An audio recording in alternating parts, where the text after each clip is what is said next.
गिरौदपुरी के पावन माटी जगमग हो गया जो। और धन्य धन्य अमरावती ने माता भाग जागे तो। परम पूज्य गुरु घासीदास बाबा की जय।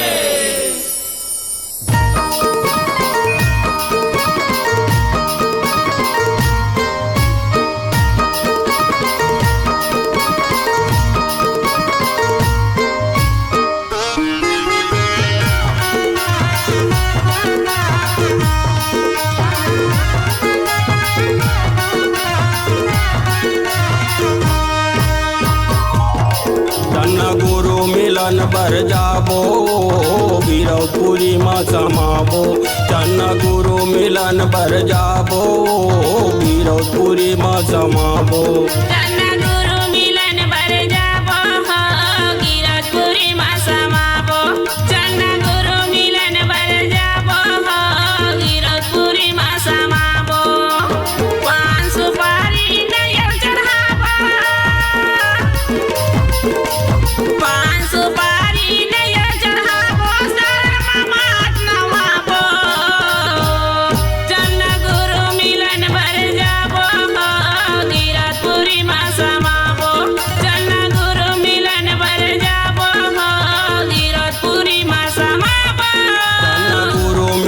बर जाबो गिरौदपुरी माँ समाबो। चन्न गुरु मिलन बर जाबो गिरौदपुरी माँ समाबो।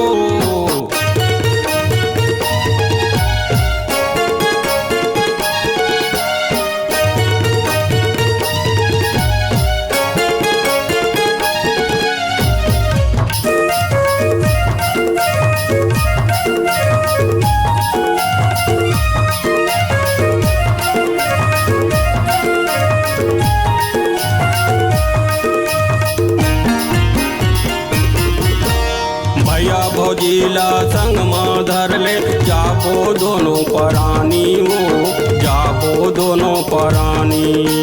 छोटे नाना छोटे देवर ला धर ले पीले बोयम रिकुन के पानी वो पीले बोयम रिकुन के पानी। भैया भौजीला संग माँ धर ले जाबो दोनों परानी वो जाबो दोनों परानी। नदिया नरवा निर्मल पानी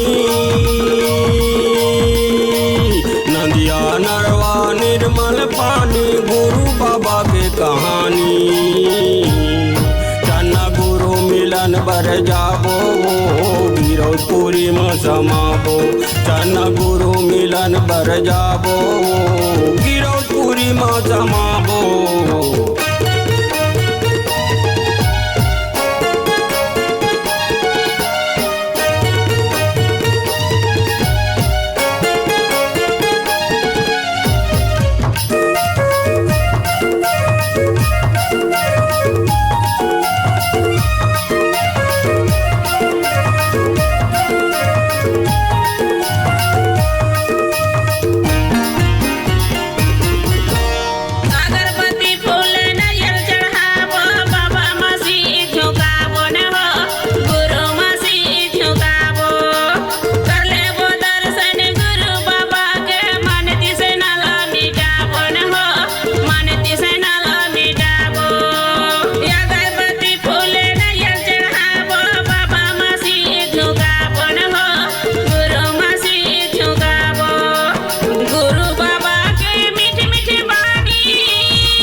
मिलन बर जाबो गिरौदपुरी में समाबो।